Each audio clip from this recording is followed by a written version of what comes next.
আসসালামু আলাইকুম। এখন দেখবেন সংবাদ শিরোনাম। রাজধানী নওদায় অগ্নিকাণ্ডে গাড়ির গ্যারেজ ও বড় ফ্যাক্টরি ভস্মীভূত, কেউ হতাহত না হলেও পুড়ে গেছে সব গাড়ি। বড় দুর্ঘটনা থেকে রক্ষা পেয়েছে পাশের বহুতল ভবন। ঈদের আগে 10 মার্চ থেকে শুরু হচ্ছে ফ্যামিলি কার্ড বিতরণ, দিতে হবে না কানাকড়ি। দলীয় নেতাকর্মী নয়, প্রকল্প তদারকি করবেন সরকারি কর্মকর্তারা। পুরনো পোশাকে ফিরে যাওয়ার দাবি পুলিশ সার্ভিস অ্যাসোসিয়েশনের। সবার আগে মন মানসিকতার পরিবর্তন আনার তাগিদ অপরাধ বিশেষজ্ঞদের। নড়াইলের বড় কোলা গ্রামে দীর্ঘদিনের বিরোধের বহিঃপ্রকাশ। সোমবারের খুনোখুনি, নিহতদের স্বজনদের চাওয়া ন্যায় বিচার। রমজানে বেশিরভাগ ফলের দাম বেড়েছে 50 থেকে 100 টাকা। আমদানি শুল্ক ও মৌসুম না থাকাকে দুষছেন আমদানিকারকরা। খুচরা বিক্রেতারা বলছেন সিন্ডিকেট। এতক্ষণ শুনছিলেন সংবাদ শিরোনাম, এখন দেখবেন বিস্তারিত। রাজধানীর নওদায় আগুনে পুড়ে ছাই হয়ে গেছে একটি গাড়ির গ্যারেজ ও বরফের ফ্যাক্টরি। সকাল 6:15 নাগাদ গাড়ির গ্যারেজে আগুন লাগে। ফায়ার সার্ভিসের 6টি ইউনিট 1 ঘন্টারও কম সময়ে আগুন নিয়ন্ত্রণে আনে। অগ্নিকাণ্ডে কেউ হতাহত না হলেও গ্যারেজে থাকা সবকটি গাড়ি পুড়ে গেছে। প্রথমে গাড়ির গ্যারেজে আগুন লাগে, এরপর সেটি বরফের ফ্যাক্টরিতে ছড়িয়ে যায়। পাশে থাকা একটি বহুতল ভবনেও আগুন ছড়িয়ে পড়ার শঙ্কা দেখা দেয়। তবে ফায়ার সার্ভিসের তৎপরতায় তেমনটি হয়নি। অবশ্য আগুনের লেলিহান শিখায় ভবনের একাংশ ক্ষতিগ্রস্ত হয়েছে। এখনো পর্যন্ত আগুন লাগার কারণ সম্পর্কে কিছু জানা যায়নি। সকালে আগুন লাগার এই ঘটনায় নওদা এবং প্রগতি সরণি সড়কে দেখা দেয় তীব্র যানজট। দেখতে পাচ্ছিলাম শুধু ধুমো উঠছে, মানে অতিরিক্ত মাত্রায় মানুষ আতঙ্কিত, এত পরিমাণ আতঙ্কিত হচ্ছে আশেপাশের মানুষজন। আমরা তো উপরে ছিলাম ঘুমাইয়া, উপরে এখান থেকে দেখে আগুনের বিকল্প বাড়ি গেছে। এই গাড়ির গ্যারেজ থেকে আগুনের সবকিছু বাড়ি গেছে। আমাদের গাড়ির গ্যারেজের জন্য মনে করেন আমাদের সব শেষ। আগুনটা আপনার সর্বপ্রথম এই কোনায় থেকে লাগছিল, তখন মনে করেন আগুনটা এখানে যায় নাই, আগুনটা কিন্তু সেখানে যায় নাই। তখন যদি ফায়ার সার্ভিস অথচ কোনো যদি ব্যবস্থা থাকতো পানির, তাইলে মনে করেন এখানে পানিটা মনে করেন এই বিল্ডিংয়ে যাইতো না আগুনটা। কিছুক্ষণ আগে আসলে সড়কে অবস্থান করছিলাম, কিন্তু ফায়ার সার্ভিস আবার ব্রিফিং করার কারণেই আমি আবার ভেতরে চলে এসেছি। তবে সড়কের পরিস্থিতিও যদি বলি, এখনও আসলে সড়ক স্বাভাবিক আরও হয়তো আধা ঘন্টারও বেশি সময় লেগে যেতে পারে। কারণ সকালেই সেই 6টায় যখন ফায়ার সার্ভিস এখানে প্রবেশ করে, ঠিক তখন থেকেই আসলে ট্রাফিক থেকে শুরু করে পুলিশ, আইনশৃঙ্খলা বাহিনীর সদস্যরা সড়ক আসলে গাড়ি চলাচলের যে পুরো প্রক্রিয়াটি তারা নিয়ন্ত্রণ করছিলেন। ঈদের আগে 10 মার্চ থেকে শুরু হচ্ছে ফ্যামিলি কার্ড বিতরণ কার্যক্রম। প্রাথমিকভাবে দেশের 14টি উপজেলার একটি ইউনিয়নের একটি ওয়ার্ডে এই কার্ড দেওয়া হবে। কার্ডধারী পরিবার পাবে মাসিক 2,500 টাকার সরকারি সহায়তা। প্রধানমন্ত্রী তারেক রহমানের সঙ্গে এই সংক্রান্ত মন্ত্রিসভা কমিটির বৈঠকে সিদ্ধান্ত নেওয়া হয়েছে। সমাজ কল্যাণ মন্ত্রী জানান, কার্ড বিতরণে কোনো রাজনৈতিক বা ধর্মীয় পরিচয় গুরুত্ব পাবে না। এদিকে দেশের স্বার্থ অগ্রাধিকার দিয়ে চট্টগ্রাম বন্দরের নিউ মোরিং কন্টেইনার টার্মিনালের বিষয়ে সরকার সিদ্ধান্ত নেবে বলে জানিয়েছেন বিডা চেয়ারম্যান। দেশের হতদরিদ্র, দরিদ্র ও স্বল্প আয়ের নারীদের স্বাবলম্বী করতে ফ্যামিলি কার্ড দেওয়ার রাজনৈতিক প্রতিশ্রুতি ছিল বিএনপি সরকারের। ক্ষমতায় আসার পর এ বিষয়ে সবচেয়ে বেশি গুরুত্ব দেন প্রধানমন্ত্রী তারেক রহমান। গঠন করেন অর্থমন্ত্রী নেতৃত্বে মন্ত্রিসভা কমিটি।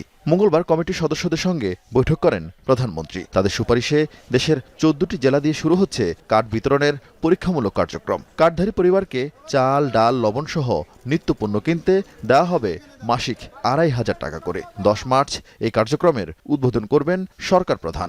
সেই 14টি জেলার উপজেলার মধ্যে থেকে একটা ইউনিয়নের একটা ওয়ার্ডকে আমরা ইউনিভার্সালি এখানে আপনার ফ্যামিলি কার্ড বিতরণ করা হবে এবং সেটার উদ্বোধন করবেন মাননীয় প্রধানমন্ত্রী ইনশাআল্লাহ আগামী 10ই মার্চ। প্রথম একটা ওয়ার্ড, তারপর একটি ইউনিয়ন, তারপর আরেকটি ইউনিয়ন, এভাবে আমরা গ্রাজুয়ালি এটাকে কভার করব এবং এভাবেই সারা বাংলাদেশ এটার সেবা পাবে। পুলিশের পরিবর্তিত পোশাক নিয়ে বাংলাদেশ পুলিশ সার্ভিস অ্যাসোসিয়েশনের পুনর্বিবেচনার দাবিকে অযৌক্তিক মনে করছেন অপরাধ বিশেষজ্ঞরা।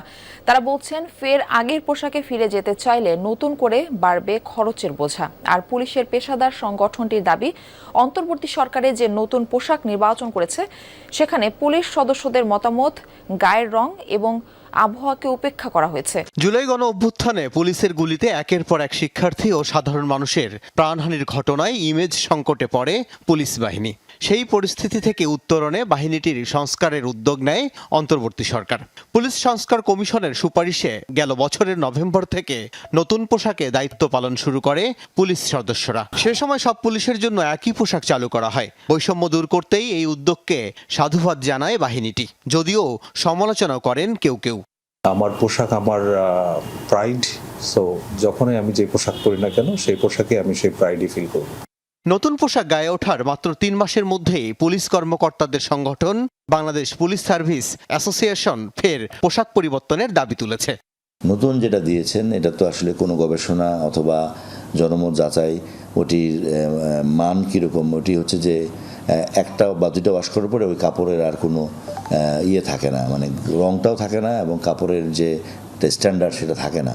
তো পুলিশকে তো আপনার সারাক্ষণ অন ডিউটি থাকতে হয়। প্রায় 2 দশক ধরে চলা বিরোধ অবশেষে পরিণত হয়েছে রক্তক্ষয়ী সংঘাতে। দীর্ঘদিন বিষয়টি ছোটখাটো মারামারি পর্যন্ত থাকলেও কখনো প্রাণহানির ঘটনা ঘটেনি। তবে এবার প্রাণ গেছে বাবা ছেলে সহ 4 জনের, আহত হয়েছেন অন্তত 3 জন। নড়াইলের সদর উপজেলার বড়কোলা গ্রামের এই সংঘর্ষে শোকে স্তব্ধ নিহতের পরিবার। হত্যাকাণ্ডে জড়িতদের দৃষ্টান্তমূলক শাস্তির দাবি করছেন তারা। নড়াইলের সদর উপজেলার বড়কোলা গ্রাম সড়কের একপাশে 3টি আদাপাকা বাড়িতে শোকাবহ পরিবেশ। 3 ছেলেকে নিয়ে এখানেই থাকতেন খলিল শেখ। একসময় পরিবারটির বাস ছিল প্রায় 6 কিলোমিটার দূরে তারাপুর গ্রামে। সেখানে ইউনিয়নের সাবেক চেয়ারম্যান খায়রুজ্জামান মোল্লার পাশাপাশি বাড়ি ছিল খলিলের। পরিবারের অভিযোগ, প্রায় 20 বছর আগে জমি নিয়ে খলিল ও খায়রুজ্জামানের মধ্যে বিরোধ শুরু হয়। এরপর ইউপি নির্বাচনেও খায়রুজ্জামানের বিপক্ষে অবস্থান নেয় খলিল। সেই থেকেই দ্বন্দ্ব প্রকাশ্যে রূপ নেয়।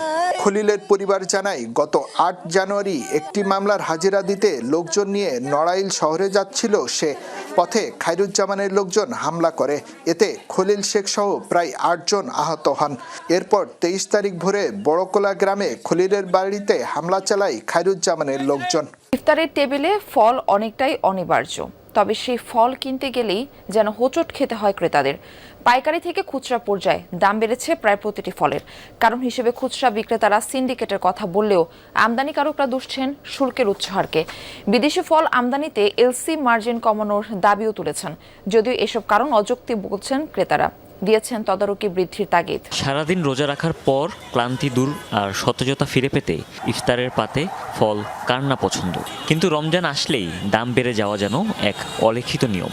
তাই নিম্ন ও মধ্যবিত্তের কপালে ভাঁজ পড়ে যায় ফল কেনার কথা ভাবলেই। রোজা শুরু হতেই প্রায় সব রকম ফলের দাম বেড়েছে কেজিতে 50 থেকে সর্বোচ্চ 100 টাকা পর্যন্ত। বিদেশি আপেল, মাল্টা, আঙুরের দাম আকাশচুম্বী। এমনকি দেশি তরমুজ, পেঁপেও বিক্রি হচ্ছে বাড়তি দরে। আঙ্কুর কিনছি হইলো কত 200, হাঁস গেলে কত 220 টাকা। হে আঙ্কুর হয়েছিল 440 টাকা করে নিচ্ছি।